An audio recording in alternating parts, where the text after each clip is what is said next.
بسم اللہ الرحمن الرحیم۔ السلام علیکم بچوں، آج ہم اردو پنجاب کلاس ششم کا سبق نمبر 23 پڑھیں گے، محنت۔ یہ ایک نظم ہے، اس نظم کے شاعر ہیں سید ضمیر جعفری۔ بچوں، محنت کے معنی دکھ یا تکلیف برداشت کرنے کے ہیں۔ ہر انسان کے لیے لازم ہے کہ وہ زندگی میں کامیابی حاصل کرنے کے لیے محنت کرے۔ بچوں، محنت میں ہی عظمت ہے۔ اس دنیا کی خوبصورتی اور رعنائی محنت کشوں کے دم قدم سے ہے۔ کوئی انسان محنت کے بغیر عظمت کی بلندیوں تک نہیں پہنچ سکتا۔ قرآن مجید میں اللہ تعالیٰ نے فرمایا ہے، لَيْسَ لِلْإِنسَانِ إِلَّا مَا سَعَىٰ۔ انسان کے لیے وہی کچھ ہے جس کی اس نے محنت کی۔ ہمارے پیارے نبی کریم صلی اللہ علیہ وآلہ وسلم اپنے تمام کام اپنے ہاتھ سے کیا کرتے تھے۔ آپ صلی اللہ علیہ وآلہ وسلم اپنے ہاتھ سے کام کرنے کو بہت اہمیت دیتے تھے۔ آپ نے فرمایا، الکاسب حبیب اللہ، یعنی محنت کرنے والا اللہ کا دوست ہے۔ اس لیے ہمیں بھی اپنے چھوٹے چھوٹے کام اپنے ہاتھ سے خود کرنے چاہیے۔ آئیے اب ہم نظم پڑھتے ہیں، پھر اس کی تشریح کریں گے۔ پہلے ہم مشکل الفاظ کے معنی کرتے ہیں۔ برگد یعنی بڑ کا درخت، کوہسار یعنی پہاڑ، کوہ بیاباں یعنی پہاڑ اور جنگل، نوع بشر بنی آدم، نو اکیلا ہو تو ہم کہیں گے قسم، بشر انسان، نوع بشر بنی آدم، نوع انسان بنی آدم، ایک ہی مطلب ہے۔ پھانکنا یعنی کسی خشک چیز کو ایک ہی دفعہ منہ میں ڈالنا، رعنائی یعنی خوبصورتی، کوکھ یعنی پہلو، پیٹ۔ اب میں اس کی ریڈنگ کرتی ہوں۔ محنت پتھریلی پیاسی مٹی سے پھول کھلاتی ہے، کھیت کی ہر بالی ڈالی بن جاتی ہے، پھل پاتی ہے۔ محنت میدانوں کا سونا چاندی ہے کوہساروں پر، محنت ہی سے آج بشر کا ہاتھ ہے چاند ستاروں پر۔ محنت صحرا کوہ بیاباں پاٹ کے شہر بساتی ہے، بھاری پتھر سخت چٹانیں کاٹ کے نہریں لاتی ہیں۔ ہل ہتھی کے پیچھے پیچھے کتنی مٹی پھانکی ہے، تب گندم کی کوئی بالی اپنی کوکھ سے جھانکی ہے۔ جانے کتنے کانٹے ٹوٹے ان کے ننگے پاؤں میں، گاؤں والے تب بیٹھے برگد کی ٹھنڈی چھاؤں میں۔ نوع بشر کو عزت عظمت قوت دینے والے ہیں، جن چہروں پہ گرد جمی ہے، جن ہاتھوں پر چھالے ہیں۔ دانہ دانہ چن کر لایا جاتا ہے انباروں میں، جلتا ہے انسان تو پھر چلتے ہیں دیے بازاروں میں۔ سید ضمیر جعفری۔ اب ہم ان اشعار کی تشریح کرتے ہیں۔ شعر نمبر 1۔ محنت پتھریلی پیاسی مٹی سے پھول کھلاتی ہے، کھیت کی ہر بالی ڈالی بن جاتی ہے، پھل پاتی ہے۔ اس کی تشریح کرتے ہیں۔ شاعر سید ضمیر جعفری اس نظم میں لوگوں کو محنت کا درس دیتے ہوئے کہتے ہیں کہ محنت سے انسان ہر مشکل پر قابو پا سکتا ہے۔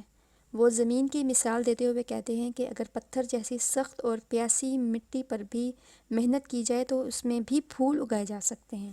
کسان بڑی محنت اور کوشش سے کھیت میں ہل چلاتا ہے، زمین کو نرم اور ہموار کرتا ہے، اس میں بیج بوتا ہے، تب اس کی محنت رنگ لاتی ہے، اس مٹی سے پھول اگتے ہیں۔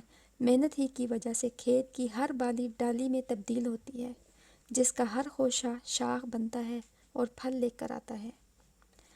شعر نمبر 2۔ محنت میدانوں کا سونا چاندی ہے کوہساروں پر، محنت ہی سے آج بشر کا ہاتھ ہے چاند ستاروں پر۔ تشریح۔ شاعر سید ضمیر جعفری کہتے ہیں کہ کسان اپنی جدوجہد اور سخت محنت کر کے میدانی علاقوں سے سونے جیسی قیمتی فصل پیدا کرتا ہے اور پہاڑوں سے وہ چاندی جیسی قیمتی دھات نکالتا ہے۔ یہ محنت ہی کا کرشمہ ہے کہ آج انسان چاند اور ستاروں کو مسخر کر رہا ہے اور اپنی محنت و مشقت کے سبب ستاروں پر کمندیں ڈال رہا ہے۔ شعر نمبر 3۔ محنت صحرا کوہ بیاباں پاٹ کے شہر بساتی ہے، بھاری پتھر سخت چٹانیں کاٹ کے نہریں لاتی ہے۔ تشریح۔ انسان اپنی محنت اور کوشش کے ذریعے سے صحراؤں اور ویرانوں کو شہروں میں تبدیل کرتے ہیں۔ یہ محنت اور کوشش کا ہی کمال ہے کہ انسان نے سخت پتھریلی چٹانیں کاٹ کر ان میں سے نہریں نکالی ہیں۔ یہ نہریں ہمارے ملک کی زمینوں کو سیراب کرنے کے کام آتی ہیں۔ ان نہروں کے پانی سے ملک کی زمینوں کو سرسبز و شاداب بنایا جا سکتا ہے۔ یہ سب محنت ہی کی وجہ سے ہے۔ اگر ہم اس بات کو مشکل خیال کریں کہ پتھریلی چٹانوں سے نہریں نہیں نکالی جا سکتی تو ہمیں آبپاشی کے لیے پانی ہی میسر نہ آئے۔ شعر نمبر 4۔ ہل ہتھی کے پیچھے پیچھے کتنی مٹی پھانکی ہے، تب گندم کی کوئی بالی اپنی کوکھ سے جھانکی ہے۔ تشریح۔ شاعر کہتے ہیں کہ کسان کی محنت کو دیکھیں کہ وہ سارا دن ہل کی ہتھی پر ہاتھ رکھ کر ہل چلاتا ہے، چلچلاتی دھوپ ہو یا سخت سردی کا موسم ہو، وہ ہر حالت میں محنت سے جی نہیں چراتا، اور پتہ نہیں کتنی مٹی اس کے منہ میں چلی جاتی ہے۔ اتنی سخت محنت اور کوشش کے بعد زمین کے پیڑ سے خوشہ گندم پیدا ہوتا ہے۔ شعر نمبر 5۔ جانے کتنے کانٹے ٹوٹے ان کے ننگے پاؤں میں، گاؤں والے تب بیٹھے برگد کی ٹھنڈی چھاؤں میں۔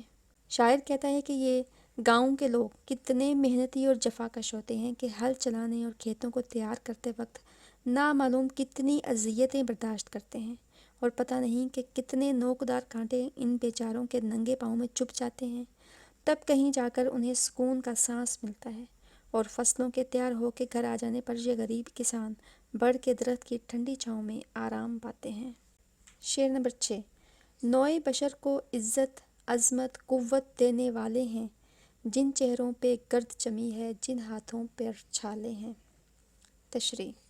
شاعر اس شعر میں کسانوں کی عظمت بیان کرتے ہوئے کہتے ہیں کہ کسان لوگ صبح سے شام تک کھیتوں میں کام کرتے ہیں، ان کے چہرے گرد سے اٹھ جاتے ہیں، کام کرتے کرتے ان کے ہاتھوں میں چھالے پڑ جاتے ہیں، لیکن وہ انسانیت کی خدمت کے لیے کام کرتے رہتے ہیں۔